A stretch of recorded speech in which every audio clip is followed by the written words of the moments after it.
സ്നേഹവന്ദനങ്ങൾ പ്രിയമുള്ളവരെ, പാഠഭേദത്തിൻ്റെ ഒരു പുതിയ പാഠത്തിലേക്ക് എല്ലാ മാന്യപ്രേക്ഷകരെയും സ്വാഗതം ചെയ്യുകയാണ്. ഇന്ത്യയിൽ, പ്രത്യേകിച്ചും നോർത്ത് ഇന്ത്യയിലൊക്കെ ഉണ്ടാകുന്ന വലിയ ആത്മീക ചലനങ്ങളെക്കുറിച്ചുള്ള വാർത്തകൾ ഒരുപക്ഷെ ആസാദിയുടെ പ്രേക്ഷകർ ഇതിനോടകം കേട്ടിട്ടുണ്ടാകും.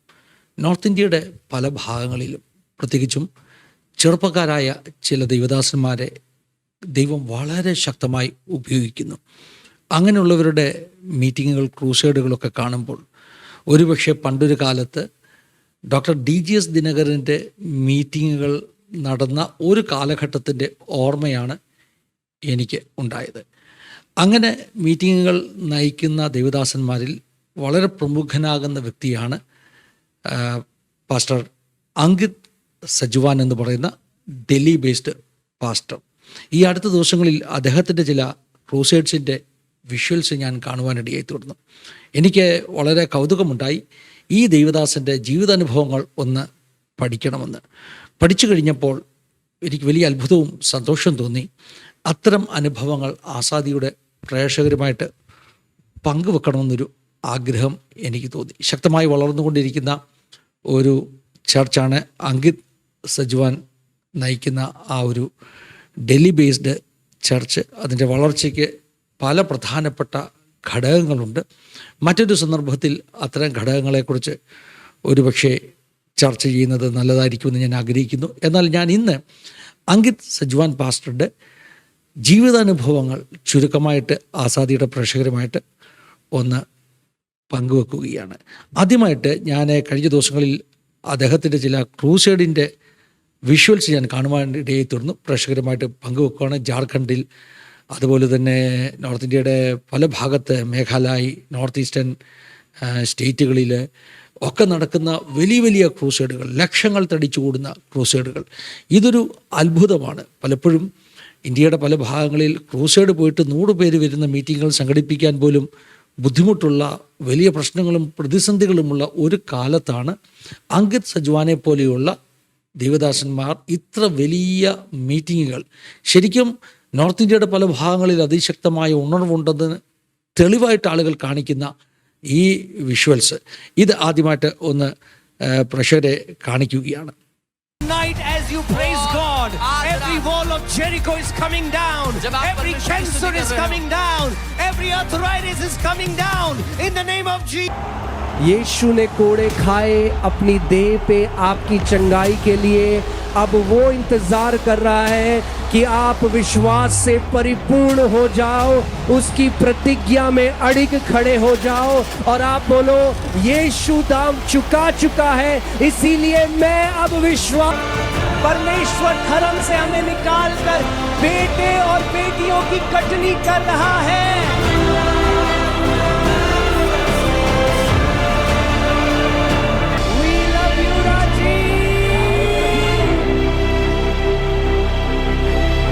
നിങ്ങൾ ആ വിഷ്വൽസ് കണ്ടു കഴിഞ്ഞുവല്ലോ. അതിശക്തമായി ഉപയോഗിക്കപ്പെടുന്ന ഒരു ദൈവദാസനെന്ന് അദ്ദേഹത്തെ നമുക്ക് വിളിക്കാം. ഇങ്ങനെ ഞാൻ പറയുമ്പോൾ തന്നെ ഒരുപക്ഷെ ആസാദിയുടെ ചില പ്രേക്ഷകർ ചില ചോദ്യങ്ങൾ ചോദിക്കും. അവരുടെ ഡോക്ടറിന് എന്താണ്, നമ്മളെപ്പോലെ ഉപദേശത്തിൽ കടുപ്പമുള്ളവരാണോ, ഇത്യാദി ചോദ്യങ്ങൾ സ്വാഭാവികമായിട്ടും ഉണ്ടാകാനുള്ള സാധ്യതയുണ്ട്. എന്നാൽ ഞാൻ പലപ്പോഴും ആസാദി ചാനലിലൂടെ വ്യക്തമാക്കിയിട്ടുള്ള എൻ്റെ ഒരു നിലപാട് ഞാൻ പറയാം. ഇടങ്കയും വലങ്കയും തിരിച്ചറിയാത്ത ഉത്തരഭാരതത്തിലെ വിഗ്രഹങ്ങളെ ആരാധിച്ചുകൊണ്ടിരുന്ന ഒരു ജനത അവയൊക്കെ ഉപേക്ഷിച്ചിട്ട് യേശുവെ എന്ന പേര് വിളിക്കാൻ ആരംഭിച്ചിരിക്കുന്നു എന്ന് പറയുന്നത് തന്നെ വലിയൊരു മാറ്റമാണ്. ഇപ്പോൾ പഞ്ചാബിൽ നടക്കുന്ന ഉണർവുകൾ, ഹൈദരാബാദിലെ ആ വലിയ ചർച്ച്, ഇതിനെക്കുറിച്ചൊക്കെ അഭിപ്രായ വ്യത്യാസമുള്ളവരുണ്ട്. പല ദൈവദാസന്മാരും എന്നോട് പറഞ്ഞിട്ടുണ്ട്, അതൊക്കെ ഫേക്കാണ്, അതൊന്നും ശരിയായിട്ടുള്ളതല്ല, അവരൊന്നും ദൈവദാസന്മാരല്ല എന്നൊക്കെ പറയുന്ന ആളുകളെ ഞാൻ ചുറ്റും കണ്ടിട്ടുണ്ട്. കറ തീർന്ന ഒരു പെന്തക്കോസ്തുകാരൻ, ഒരു പഴയ പെന്തക്കോസ്തുകാരൻ തന്നെയാണ് ഞാൻ. എന്നാൽ എൻ്റെ ചുറ്റും നടക്കുന്ന ഇത്തരത്തിലുള്ള പരിശുദ്ധാത്മാവിൻ്റെ പ്രവർത്തികളെ, ഉണർവുകളെ ഒരിക്കലും പാടെ നിഷേധിക്കുന്ന കൂട്ടത്തിൽ അല്ല ഞാൻ. ആ ഉണർവുകൾ നയിക്കുന്നത് നമ്മളിൽ ഒരാൾ അല്ലാത്തത് കൊണ്ട്, നമ്മുടെ അതേ കാറ്റഗറി ഓഫ് ഡോക്ട്രിൻ പഠിപ്പിക്കാത്തത് കൊണ്ട് അത് ദൈവപ്രവൃത്തി അല്ല എന്ന് നിഷേധിക്കുന്ന ഒരാളല്ല ഞാൻ പലപ്പോഴും പറഞ്ഞിട്ടുണ്ടല്ലോ, ദൈവരാജ്യത്തെ എൻ്റെ ഡിനോമിനേഷനേക്കാൾ അധികമായിട്ട് സ്നേഹിക്കുന്ന ഒരു വ്യക്തി എന്ന നിലയിൽ പരിശുദ്ധാത്മാവിൻ്റെ ഇത്തരം പ്രവർത്തനങ്ങളെ നമ്മൾ ഉദ്ദേശിക്കുന്ന ഈ ഡോക്ടറിനൽ പെർഫെക്ഷൻസ് അവരിൽ കണ്ടില്ല എന്ന് നമുക്ക് തോന്നിയാലും, കാരണം സമയത്തിന് മുമ്പേ ഒന്നും വിധിക്കരുതെന്നാണ് ദൈവവചനം പറയുന്നത്, നാം ജഡ്ജ്മെൻറ്റിലാകല്ലെന്നാണ് ദൈവവചനം പറയുന്നത്. അങ്ങനെ ഒരു ഡോക്ടറിനൽ പെർഫെക്ഷൻ ഇല്ല എന്ന് നമുക്ക് തോന്നിയാൽ പോലും അവരിലൂടെ വെളിപ്പെടുന്ന ദൈവപ്രവൃത്തി ഞാൻ മുമ്പേ പറഞ്ഞതുപോലെ ഇടം കൈയും വലം കൈയും തിരിച്ച് അറിയാത്തവർ ദൈവസന്നിധിയിൽ വന്ന് മുഴങ്കാൽ മടക്കുന്ന കാഴ്ച കാണുമ്പോൾ ഇന്ത്യ എന്ന് പറയുന്ന രാജ്യത്ത് ഇത്തരത്തിൽ ശക്തമായി ഉപയോഗിക്കപ്പെടേണ്ട ചെറുപ്പക്കാർ ദൈവദാസന്മാരുടെ ആവശ്യമുണ്ട് എന്നുള്ളൊരു ബോധ്യം അത് ഇവരെക്കുറിച്ചൊക്കെ പ്രേക്ഷകരുമായി പങ്കുവെക്കുവാനും അവരെ പരിചയപ്പെടുത്തുവാനും ഒരു മതിയായ കാരണമാണെന്ന് ഞാൻ വിശ്വസിക്കുന്നു.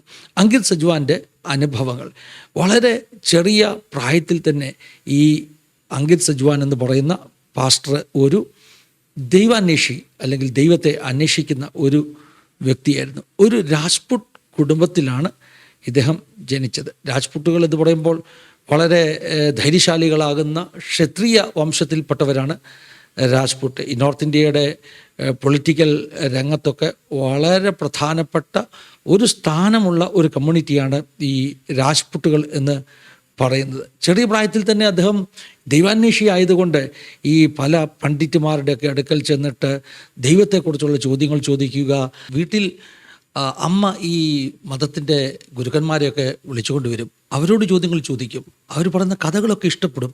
പക്ഷേ ഇങ്ങനെയൊക്കെയാണെങ്കിലും ഹൃദയത്തിൻ്റെ അകത്ത് ഒരു ശൂന്യത ബാക്കിയുണ്ടായിരുന്നു. ആ ശൂന്യത നികത്തുവാൻ അദ്ദേഹത്തിന് കഴിഞ്ഞില്ല. അങ്ങനെ ഇരിക്കുമ്പോഴാണ് എൻജിനീയറിങ്ങിന് പഠിക്കുമ്പോൾ, ഇലക്ട്രോണിക്സ് ആൻഡ് കമ്മ്യൂണിക്കേഷൻ എൻജിനീയറിങ്ങിനാണ് അദ്ദേഹം പഠിച്ചത്. പഠിച്ചുകൊണ്ടിരിക്കുന്ന സമയത്ത് വേഗത്തിൽ താൻ രോഗിയായിത്തീരുകയാണ്. രോഗമെന്ന് പറഞ്ഞാൽ ഫിറ്റ്സും കൺവൽഷനും ഒക്കെ വരികയാണ്.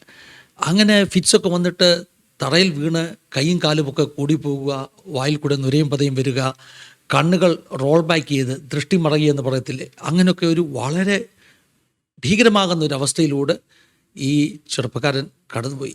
ഹോസ്പിറ്റലിൽ കൊണ്ടുപോയി കാണിക്കും, ഡോക്ടർമാർക്ക് ഒരു രക്ഷയുമില്ല. അവർ പറയുന്നു ഇതിന് ക്യൂറില്ല, ഇതിൻ്റെ ഒരു മരുന്ന് തരുവാൻ കഴിയുന്നില്ല. അങ്ങനെ മരുന്ന് കൊണ്ട് ചികിത്സിച്ച് ഭേദമാക്കാൻ കഴിയാത്ത അത്ര മാരകമുഖമാകുന്ന ഫിറ്റ്സ്, അതായത് തലച്ചോറിൻ്റെ നെർവൽ സിസ്റ്റത്തിൻ്റെ ഒക്കെ പ്രോബ്ലം കൊണ്ടുണ്ടാകുന്ന ഒരു അസുഖമാണ്. അങ്ങനെ വളരെ കഷ്ടത്തിലൂടെ ഈ ചെറുപ്പക്കാരൻ കടന്നുപോയിക്കൊണ്ടിരിക്കുകയാണ്. പഠിത്തം മുടങ്ങി, മുന്നോട്ട് പഠിക്കുവാൻ കഴിയുന്നില്ല, ഒറ്റയ്ക്ക് വീട് വിട്ട് വെളിയിൽ പോകാൻ കഴിയുന്നില്ല. കാരണം എപ്പം വേണമെങ്കിലും ഈ ഫിറ്റ്സ് വരും. അത് വളരെ അതിൻ്റെ ഫ്രീക്വൻസി ഒത്തിരി കൂടുതലാണ്. മാനസികമായിട്ട് തളർന്നു, ഒരു മാനസിക രോഗിയെ പോലെയായി. സൈക്കാട്രിസ്റ്റുകളെ കാണുവാൻ തുടങ്ങി, അവർ മെഡിസിൻസ് കൊടുക്കുവാൻ തുടങ്ങി. പാനിക് അറ്റാക്കൊക്കെ ഇടയ്ക്ക് വരുന്ന ഒരു അവസ്ഥ. അതിൻ്റെ കൂടെയാണ് ഈ പറഞ്ഞ കൺവൽഷനും ഫിറ്റ്സും ഒക്കെ ഇദ്ദേഹത്തെ അലട്ടിക്കൊണ്ട് ഇരുന്നത്. അങ്ങനെ ഇരിക്കുന്ന ഒരു സമയത്താണ് അദ്ദേഹത്തിൻ്റെ ഒരു പഞ്ചാബി കൂട്ടുകാരൻ, ഭരത് ഗുജറാൾ എന്നാണ് ഈ കൂട്ടുകാരൻ്റെ പേര്, അദ്ദേഹം കടന്നു വന്നിട്ട് യേശുക്രിസ്തുവിനെക്കുറിച്ചുള്ള സുവിശേഷം ഈ ചെറുപ്പക്കാരനോട് പറഞ്ഞു. മറ്റൊരു കൂട്ടുകാരനാണ്, ഒരു പഞ്ചാബി കൂട്ടുകാരനാണ്. അയാൾ വന്ന് യേശുവിനെക്കുറിച്ചൊക്കെ പറഞ്ഞപ്പോൾ ഈ അങ്കിത് സജ്വാന് വലിയ ദേഷ്യം തോന്നി.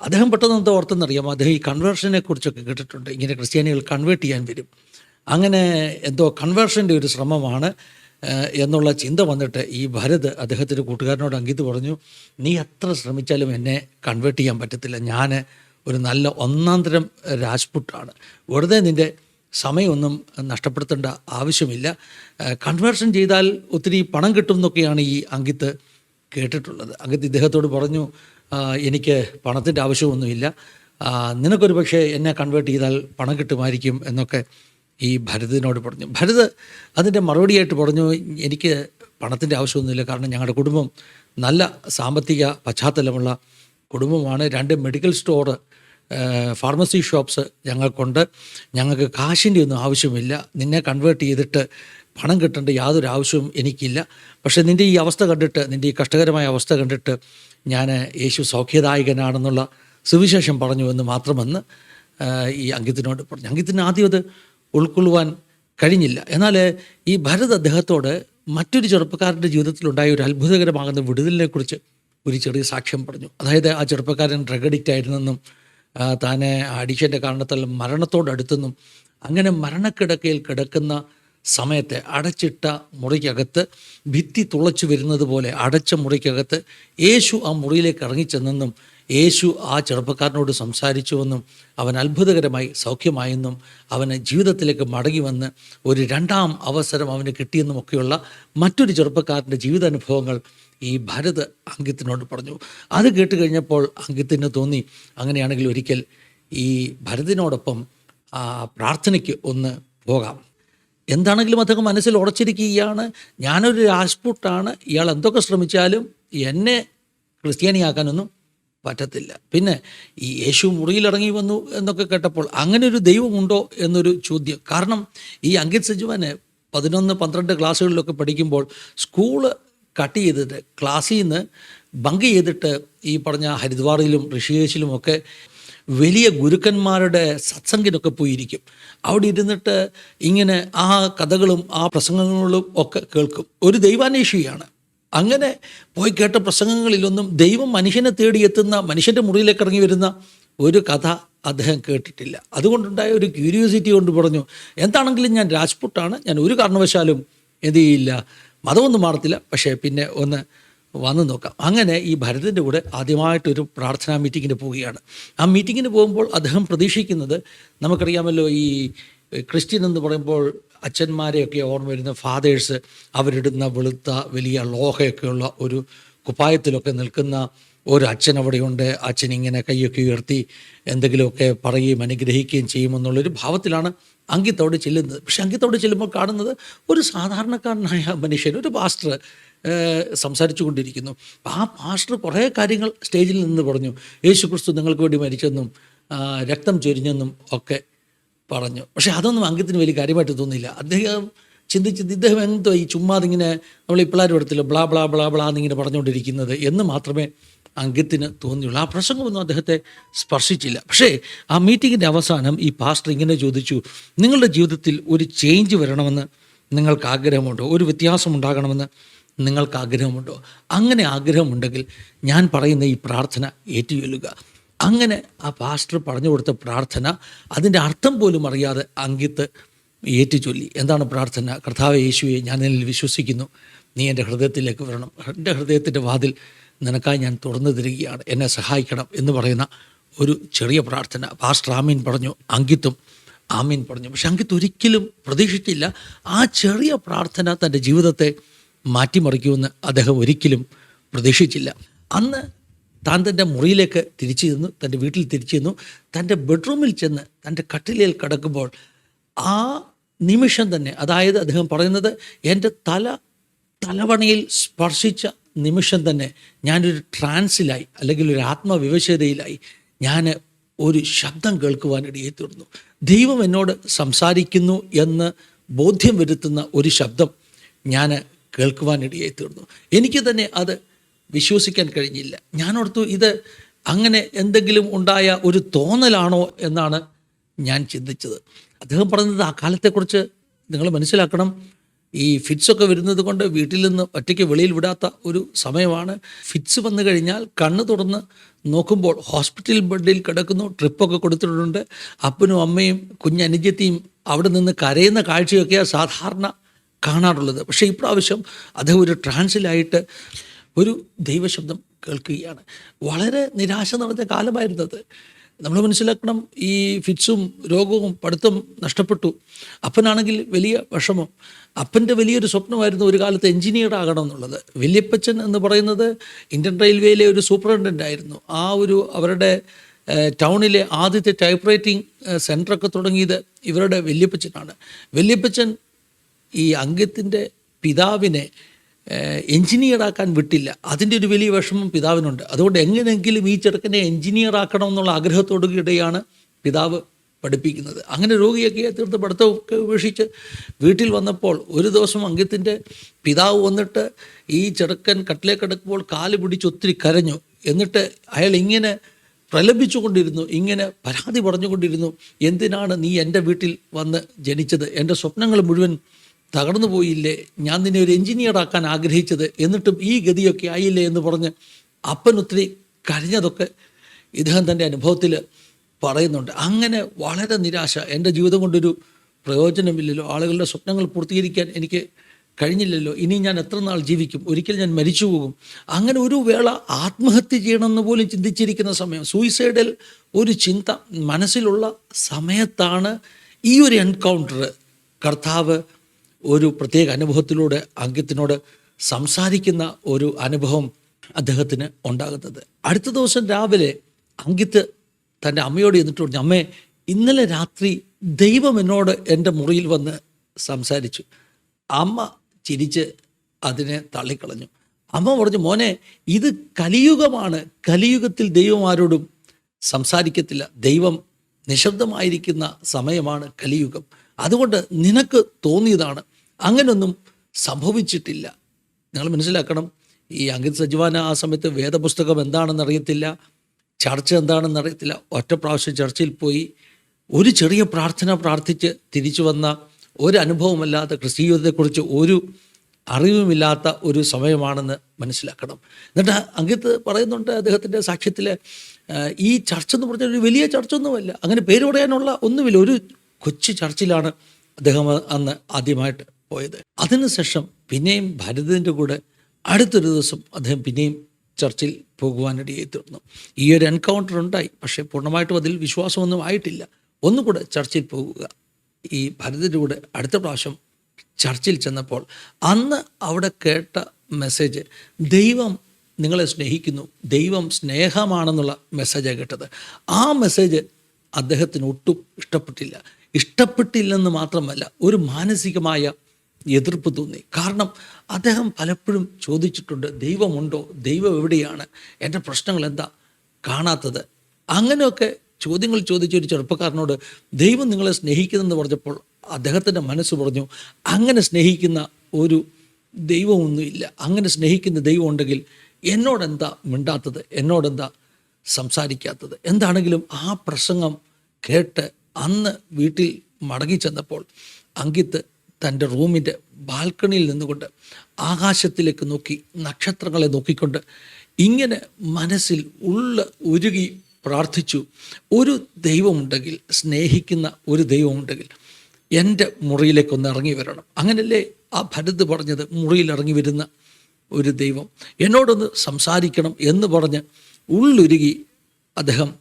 പ്രാർത്ഥിക്കുവാൻ തുടങ്ങി. കുറേ നേരം അദ്ദേഹം ആകാശത്തേക്ക് തുറച്ചു നോക്കിക്കൊണ്ട് നിന്നു. എന്തെങ്കിലും ഒരു അത്ഭുതം, ഒരടയാളം കാണുമെന്നൊക്കെയാണ് പ്രതീക്ഷിച്ചത്. പക്ഷെ ഒന്നും സംഭവിച്ചില്ല. ബാൽക്കണിയിൽ നിന്ന് തൻ്റെ മുറിയിലേക്ക് അദ്ദേഹം തിരിച്ചു വന്നു. മുറിക്കകത്തേക്ക് താൻ കയറിയ ആ സമയത്ത് തന്നെ അദ്ദേഹത്തിന് ഫീൽ ചെയ്തു, മറ്റാരോ തന്നോടുകൂടെ മുറിക്കകത്തേക്ക് കയറുന്നു. താൻ ചുറ്റും നോക്കി, ആരെയും കാണുവാൻ കഴിയുന്നില്ല, ഒരു മനുഷ്യനെയും കാണുവാൻ കഴിയുന്നില്ല, ആരും മുറിക്കകത്തില്ല. പക്ഷെ അദ്ദേഹം തിരിച്ചറിയുകയാണ്, ഒരു പ്രസൻസ് മുറിക്കകത്തുണ്ട്, മറ്റാരോ മുറിക്കകത്ത് നിൽക്കുന്നത് പോലെ താൻ അനുഭവിക്കുകയാണ്. അത്ര മാത്രമല്ല, അദ്ദേഹം വളരെ വ്യക്തമായിട്ട് ഒരു ശബ്ദം കേൾക്കുകയാണ്. ഇത്രമാത്രം വായിക്കുക, ഇരമ്യാവ് 31:3. നിങ്ങൾക്കറിയാമോ, ഈ അങ്കിത് സജ്വാൻ അന്ന് വരെ ബൈബിൾ കണ്ടിട്ടില്ല. ഇരമ്യാവ് ആരാണെന്ന് അദ്ദേഹത്തിന് അറിയില്ല, ഇരമ്യാവ് എന്താണെന്ന് അദ്ദേഹത്തിന് അറിയില്ല. അദ്ദേഹം ഒരു ശബ്ദം കേൾക്കുകയാണ്. ഇരമ്യാവ് 31:3 വായിക്കുക. 2-3 ദിവസങ്ങൾക്ക് മുമ്പ് ആദ്യമായി ചർച്ചിൽ പോയ ആ രാത്രിയിൽ കേട്ട അതേ ശബ്ദം ഇവിടെ ആവർത്തിക്കുന്നു. ഇരമ്യാവ് 31:3 വായിക്കുക. ഒന്നും മനസ്സിലായില്ല. ഭരതിനെ പെട്ടെന്ന് വിളിച്ചു. ഭരതിനോട് പറഞ്ഞു, ഇങ്ങനൊരു അനുഭവം ഉണ്ടായി, ഞാനൊരു ശബ്ദം കേട്ടു, ഇരമ്യാവ് 31:3. എന്താണിത്?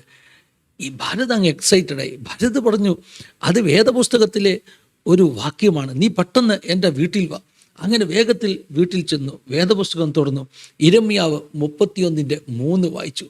അവിടെയാണ് ഏറ്റവും വലിയ സസ്പെൻസ്, അവിടെയാണ് ഏറ്റവും വലിയ അത്ഭുതം. ഈ പറഞ്ഞ അങ്കിത് സജ്വാൻ്റെ ജീവിതത്തെ മാറ്റിമറിക്കുന്ന ഒരു സസ്പെൻസ്. ആ വാക്യം ഇങ്ങനെയാണ് എഴുതിയിരിക്കുന്നത്, നിത്യസ്നേഹം കൊണ്ട് ഞാൻ നിന്നെ സ്നേഹിച്ചിരിക്കുന്നു, അതുകൊണ്ട് ഞാൻ നിനക്ക് ദയ ദീർഘമാക്കിയിരിക്കുന്നു. ഞെട്ടിപ്പോയി കേട്ടോ. സ്നേഹിക്കുന്ന ഒരു ദൈവമുണ്ടോ എന്ന ചോദ്യത്തിന് ദൈവം തൻ്റെ വചനത്തിലൂടെ ഉത്തരം നൽകുകയാണ്. ഞാൻ നിന്നെ സ്നേഹിക്കുന്നു എന്ന ഉത്തരം നൽകുകയാണ്. ഇവിടെ അങ്കിത് സജുവാൻ പറയുന്നത്, ആരെങ്കിലും ഒരു പുസ്തകം വായിച്ച് ആ പുസ്തകം കൊണ്ട് ഇൻഫ്ലുവൻസ് ചെയ്യപ്പെട്ടാൽ അതിൽ വലിയ അത്ഭുതമൊന്നുമില്ല. പക്ഷേ ഒരിക്കലും തൊടാത്ത, ഒരിക്കലും വായിക്കാത്ത ഒരു പുസ്തകത്തിൽ നിന്ന് സംസാരിച്ചെങ്കിൽ, ആ പുസ്തകത്തിലെ ഒരു വാക്ക് തൻ്റെ പ്രാർത്ഥനയ്ക്ക് മറുപടിയായി കിട്ടുമെങ്കിൽ അതൊരു അത്ഭുതമാണ്. പുസ്തകം വായിച്ചിട്ട് കിട്ടുന്ന ഒരു അനുഭവമല്ല, ഒരിക്കലും വായിക്കാത്ത പുസ്തകത്തിൻ്റെ അകത്തെ ഒരു വാക്യം തന്നോട് സംസാരിച്ചെങ്കിൽ അതിൻ്റെ അർത്ഥം ഈ പുസ്തകം സ്പെഷ്യലാണ് എന്നൊരു ചിന്ത അങ്കിത്തിനുണ്ടായി. അങ്ങനെ അങ്കിത്ത് വേദപുസ്തകം വായിക്കുവാൻ തുടങ്ങി. വേദപുസ്തകം വായിക്കുന്നതിനെക്കുറിച്ച് അദ്ദേഹം പറയുന്നത്, വേദപുസ്തകത്തിലെ കഥകൾ അറിയാനല്ല താൻ വായിച്ചത്. പണ്ട് ഈ സത്സംഗിനൊക്കെ പോകുമ്പോൾ, ഗുരുക്കന്മാരുടെ അടുക്കലൊക്കെ പോകുമ്പോൾ കഥകൾ കേൾക്കാൻ ഇഷ്ടമായിരുന്നു. പക്ഷേ ഇപ്പം വേദപുസ്തകം വായിക്കുന്നത് കഥകളോ വേദപുസ്തകത്തിലെ വിവരങ്ങളോ അറിയാനല്ല, ഒരന്വേഷണമായിരുന്നു. ഈ വേദപുസ്തകത്തിന് എന്നോട് എങ്ങനെ സംസാരിക്കാൻ കഴിയും? ഇത് ദൈവത്തിൻ്റെ വചനമാണ്. അപ്പോൾ ദൈവത്തിൻ്റെ വചനം കഥ വായിക്കുന്നത് പോലെ വായിക്കരുത്, മറിച്ച് കഴിഞ്ഞ ദിവസം അശരീരിയുണ്ടായി ദൈവശബ്ദം കേട്ടതുപോലെ ആ വചനത്തിലൂടെ ദൈവം എന്നോട് സംസാരിക്കട്ടെ എന്ന് പറഞ്ഞ് വായിക്കാൻ തുടങ്ങി. അദ്ദേഹത്തിൻ്റെ തന്നെ ഭാഷയിൽ പറഞ്ഞാൽ അന്ന് മുതൽ ദൈവവചനത്തിൻ്റെ റെവലേഷൻസിൻ്റെ ഒരു വാതായനം തന്നെ ഈ ചെറുപ്പക്കാരൻ്റെ മുമ്പിൽ തുറന്നു കിട്ടുകയാണ്. വളരെ വേഗത്തിലാണ് ഈ ചെറുപ്പക്കാരൻ്റെ ജീവിതത്തിൽ വ്യത്യാസങ്ങൾ ഉണ്ടാകാൻ തുടങ്ങിയത്. അദ്ദേഹത്തിന് ഹീലിംഗ് കിട്ടി എന്നുള്ളത് മാത്രമല്ല, ജീവിതത്തിൽ സമാധാനം കൊണ്ട് നിറഞ്ഞു. അമ്മയോടും അപ്പനോടും പറഞ്ഞപ്പോൾ അവർ ശക്തമായിട്ട് എതിർത്തു. അമ്മ പല പ്രാവശ്യം കരണത്ത് അടിച്ചു. അമ്മ പറഞ്ഞു, നമ്മൾ രാജ്പുത്തുകളാണ്, ഒരിക്കലും ഇങ്ങനെയുള്ള വഴിയിൽ പോകല്ല. 1-2 പ്രാവശ്യം അമ്മ ഇദ്ദേഹത്തിൻ്റെ വേദപുസ്തകം എടുത്ത് നശിപ്പിച്ചു കളഞ്ഞു.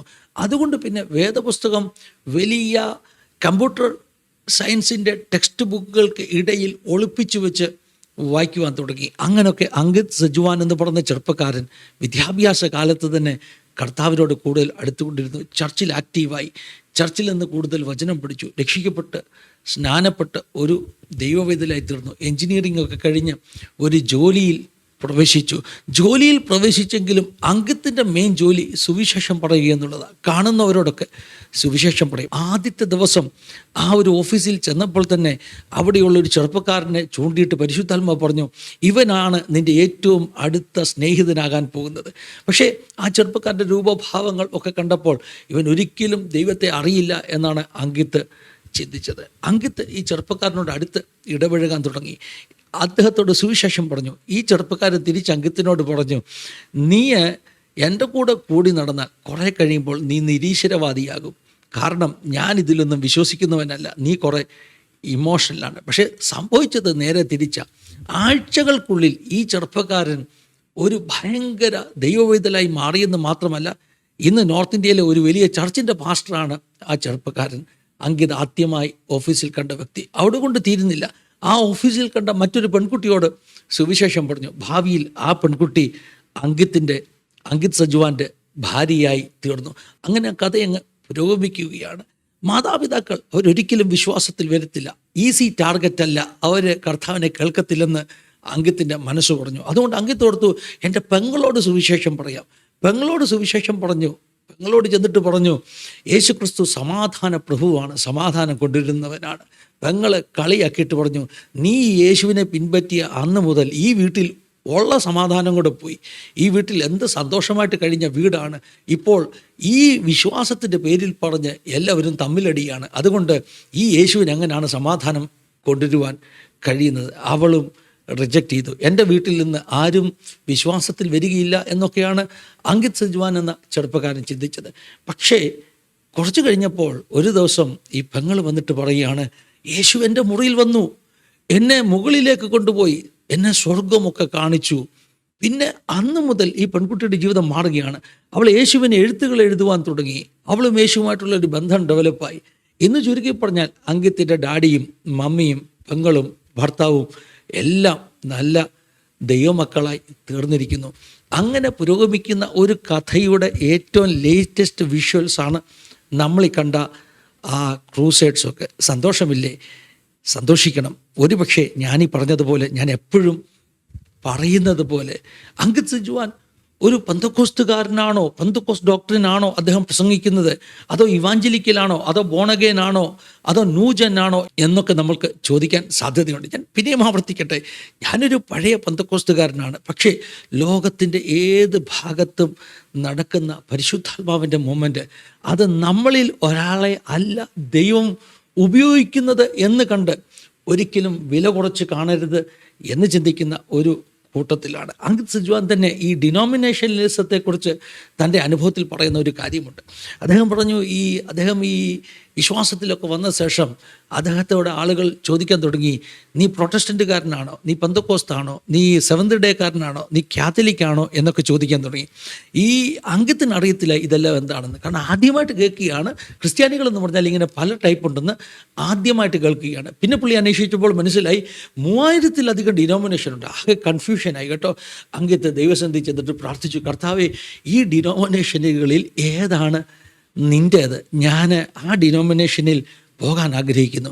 അന്ന് രാത്രി അങ്കിത്ത് ഒരു ദൈവശബ്ദം കേട്ടു. അങ്കിത്ത് കേൾക്കുന്ന ദൈവശബ്ദം, യു ആർ മൈ സൺ, നീ എൻ്റെ മകനാണ് എന്ന ദൈവശബ്ദമാണ്. അതുകൊണ്ട് അങ്കിത്ത് ഇപ്പോഴും പ്രസംഗിക്കുമ്പോഴൊക്കെ പറയുന്നത്, നിങ്ങൾ ഏത് ഡിനോമിനേഷൻ ആണ് എന്നുള്ളതല്ല സ്വർഗത്തിൽ പോകുമ്പോൾ നിങ്ങളോട് ചോദിക്കുന്നത്, are you my son or my daughter, നീ എൻ്റെ മകനാണോ മകളാണോ എന്നുള്ളതാണ് ചോദ്യം. സ്വർഗത്തിൽ ചെന്ന് കഴിയുമ്പോൾ പെന്തക്കോസ്ത് അല്ലെങ്കിൽ നൂജന് ഇങ്ങനെയുള്ള ക്ലാസിഫിക്കേഷനൊന്നും സ്വർഗത്തിലില്ല. പലർക്കും പല മുറികളൊന്നും സ്വർഗത്തിലില്ല. അവിടെ ഒറ്റ കാറ്റഗറിയുള്ളൂ, അവൻ്റെ രക്തത്താൽ വീണ്ടെടുക്കപ്പെട്ട് ദൈവമക്കളായി തീർന്ന കർത്താവിൻ്റെ മക്കൾ മാത്രമാണ് അവിടെ ഉള്ളത് എന്ന് അങ്കിത്ത് തന്നെ തൻ്റെ പ്രസംഗങ്ങളിൽ പലപ്പോഴും പറഞ്ഞിട്ടുണ്ട്. ഞാൻ ഇങ്ങനൊരു വീഡിയോ ചെയ്യുമ്പോൾ, പ്രത്യേകിച്ചും അല്പം കേരളം വിട്ട് അങ്ങ് വടക്കോട്ട് മാറി ശുശ്രൂഷിക്കുന്ന ഒരു ദൈവദാസൻ എന്ന നിലയിൽ ഇന്ത്യയുടെ ഗ്രാസ് റൂട്ട് ലെവലിൽ ഉണ്ടാകുന്ന ഇത്തരത്തിലുള്ള വലിയ മാറ്റങ്ങൾ കാണുമ്പോഴുള്ള സന്തോഷം കൊണ്ടാണ് ഈ വീഡിയോ പ്രേക്ഷകരുടെ മുമ്പിലേക്ക് എത്തിക്കുന്നത്. ഇവിടെ ഒരു കാര്യം കൂടെ പറഞ്ഞേ മതിയാകുകയുള്ളൂ. അങ്കിത് സജ്വാൻ്റെ ചർച്ചൊക്കെ വളരുമ്പോൾ പലപ്പോഴും ഡൽഹിയും പ്രാന്തപ്രദേശങ്ങളിലുള്ള ചെറിയ ചെറിയ ചർച്ചകൾക്ക് അത് ക്ഷീണം ചെയ്യുന്നു. കാരണം ആ ചർച്ചിലെ ആളുകൾ അങ്ങോട്ടൊക്കെ വിട്ടുപോകുന്നു. അതുകൊണ്ട് സ്വാഭാവികമായിട്ടും ആ പഴയ ചർച്ചകൾക്കൊക്കെ ഇദ്ദേഹത്തോട് ഒരു എതിർപ്പുണ്ടാകാൻ സാധ്യതയുണ്ട്. കാരണം നമുക്ക് അദ്ദേഹം ദോഷം ചെയ്യുന്നു എന്നുള്ള ഒരു ചിന്ത. പക്ഷെ ഞാൻ പറയാൻ ആഗ്രഹിക്കുന്നത് അതൊക്കെ സ്വാഭാവികമാണ്. കാരണം ഒരു പട്ടണത്തിൽ ഒരു ചർച്ച വേരുറപ്പിക്കുമ്പോൾ, വളരുമ്പോൾ പല ആളുകളും പല പഴയ വിശ്വാസികളും അവരുടെ സഭകൾ വിട്ട് അങ്ങോട്ട് പോകാൻ സാധ്യതയുണ്ട്. എനിക്ക് പരിചയമുള്ള പഴയ പെന്തക്കോസ്തുകാർ, വളരെ ഈ ട്രഡീഷണൽ പെന്തക്കോസ്റ്റ് എന്ന് പറയത്തില്ലേ, അങ്ങനെയുള്ള പെന്തക്കോസ്തുകാർ പോലും അങ്കിത് സജ്വാൻ്റെ ചർച്ചിലേക്ക് പോകുന്ന കാഴ്ച ഞാൻ കണ്ടു. ചെറുപ്പക്കാർ മാത്രമല്ല, 10, 70, 80 വയസ്സൊക്കെയുള്ള 10, 40, 50 വർഷം നോർത്ത് ഇന്ത്യയിൽ വേല ചെയ്ത ആളുകൾ പോലും ഈ അങ്കിത് സജ്വാൻ്റെ ചർച്ചിലാണ് ഇപ്പം പോകുന്നതെന്ന് വ്യക്തിപരമായി എന്നോട് സംസാരിച്ചപ്പോൾ പറവാനടിയെ തുടർന്ന് ഞാൻ അവർക്കൊരു മുന്നറിയിപ്പ് കൊടുത്തു. അങ്കിത് സജ്വാൻ്റെ ചർച്ച് നോർത്ത് ഇന്ത്യയിലെ ഇടങ്കയും വലങ്കയും അറിയാത്ത ജനത്തിന് ഒത്തിരി അനുഗ്രഹമാണ്. പക്ഷേ അല്പം കൂടെ വ്യത്യസ്തമാകുന്ന ആഴത്തിലുള്ള ഒരു ഡോക്ട്രിൻ പഠിച്ചിട്ട് എന്തിനാണ് അങ്ങോട്ട് പോകുവാനിടയായി തീർന്നത്? ഞാൻ പറഞ്ഞല്ലോ, ഞാൻ പഴയ പെന്തക്കോസ്തുകാരനാണ്. എന്നെ സംബന്ധിച്ചിടത്തോളം ഇതിനെ അംഗീകരിക്കുമ്പോൾ തന്നെ ഈ പറഞ്ഞ നമ്മൾ പഠിച്ചിട്ടുള്ള ആഴത്തിലുള്ള വിശ്വാസ സത്യങ്ങൾക്ക് വേണ്ടി നിൽക്കണമെന്ന് പഠിപ്പിക്കുന്ന ഒരാളാണ്. അപ്പോൾ ഞാൻ ചോദിച്ച ആളുകൾ എന്നോട് പറഞ്ഞ മറുപടി എന്താണെന്നറിയാമോ? നമുക്ക് ഡോക്ട്രിൻ മാത്രമേ ഉള്ളൂ, ദൈവപ്രവൃത്തിയൊന്നും നമ്മുടെ ഇടയിലില്ല. അതൊക്കെ കാണണമെങ്കിൽ ഇവരുടെ ഇടയിലേക്ക് പോകണം. ഇവിടെയാണ് നാം നമ്മെ തന്നെ ഒന്നുകൂടെ ഒന്ന് വിചിന്തനം ചെയ്യേണ്ടതിൻ്റെ ഒരു ആവശ്യം എന്നുള്ളതാണ് ഈ പാഠപദ്ധതിയിലൂടെ മുഖ്യമായിട്ട് എനിക്ക് പറയാനുള്ളത്. നമ്മുടെ സഭകളിൽ ഉപദേശവും പഠനവും ഡോക്ട്രിനും മാത്രം പോരാ, ന്യൂ ടെസ്റ്റ്മെൻ്റ് കാലഘട്ടത്തിൽ നടന്നുകൊണ്ടിരുന്ന ഇന്നും നടക്കുവാൻ ദൈവത്തിന് ആഗ്രഹമുള്ള അത്ഭുതങ്ങളും അടയാളങ്ങളും വിടുതലും സൗഖ്യവും പ്രവചനവും ദൈവപ്രവൃത്തികളും ഒക്കെ നമ്മുടെ സഭകൾക്കകത്ത് ഉണ്ടാകണം. അല്ല, അതെല്ലാം പിശാചാണെന്ന് പറഞ്ഞ് ലേബൽ ചെയ്ത് ദൈവപ്രവൃത്തിയെ തടയുന്നവരായി നമ്മൾ ജീവിച്ചാൽ ദൈവത്തിൻ്റെ പ്രവൃത്തിയൊന്നും തടസ്സപ്പെടത്തില്ല. എസ്തേറിനോട് മൊർദെഖായി പറഞ്ഞതുപോലെ ഈ കാലത്തേക്കാണ് ദൈവം നിന്നെ വിളിച്ചിരിക്കുന്നത്. പക്ഷേ നീ ആ ജോലി ചെയ്തില്ലെങ്കിൽ ദൈവത്തിൻ്റെ ജനത്തിന് മറ്റൊരിടത്തു നിന്ന് രക്ഷ ഉണ്ടാകും. നീയും നിൻ്റെ കുടുംബവും പിതൃഭവനവും നിങ്ങളുടെ അവസ്ഥ കഷ്ടമാകും. ഇതേ എനിക്ക് പറയാനുള്ളൂ. നമ്മൾ ഈ ഒരു പരിശുദ്ധാത്മാവിൻ്റെ പ്രവൃത്തിയോട് ചേർന്ന് നിന്നില്ല എന്ന് ഉള്ളത് കൊണ്ട് ദൈവം ഇടങ്കയും വലങ്കയും തിരിച്ചറിയാൻ കഴിയാത്ത ഉത്തരഭാരതത്തിലെ ഇന്ത്യയിലെ ആളുകളെ നഷ്ടമാക്കിയൊന്നും കളയത്തില്ല. അവർ ജാട്ടോ അല്ലെങ്കിൽ രാജ്പുട്ടോ അല്ലെങ്കിൽ ഗുജറാളോ ഒക്കെ ആയിട്ടുള്ള നോർത്ത് ഇന്ത്യയിലെ ആളുകളെ കർത്താവ് ഉപയോഗിച്ചുകൊള്ളും. കർത്താവ് അവരെ ഉപയോഗിച്ച് ദൈവസഭയെ വളർത്തും, ദൈവരാജ്യം വളരും. പക്ഷേ നമ്മൾ കാണാൻ ആഗ്രഹിക്കുന്ന ഉണർവും ദൈവപ്രവൃത്തിയും ഒന്നും കാണാതെ നമ്മളിങ്ങനെ നിരാശപ്പെട്ട് പാട്ടപ്പത്തക്കുസുകാരായൊക്കെ ഇരിക്കേണ്ടി വരും എന്നൊരു പാഠം നമ്മുടെ സഭകളിൽ അങ്ങനെ ഉണ്ടാകാതിരിക്കട്ടെ. ഉപദേശവും ഡോക്ടറിനും ഒക്കെ മറ്റാരെക്കാളും നന്നായി അറിയാവുന്ന നമുക്ക് ദൈവപ്രവൃത്തിയും കൂടെ നമ്മുടെ സഭകളിൽ വെളിപ്പെടാൻ ഒരു അനുവാദം കൊടുത്തു കഴിഞ്ഞാൽ അവരെക്കാൾ അധികമായി കർത്താവ് നമ്മെ ഉപയോഗിക്കുന്ന വിശ്വസിക്കുന്ന കൂട്ടത്തിലാണ് ഞാൻ. ദൈവം എല്ലാവരെയും സഹായിക്കട്ടെ, അനുഗ്രഹിക്കട്ടെ. God bless you all. Have A wonderful time.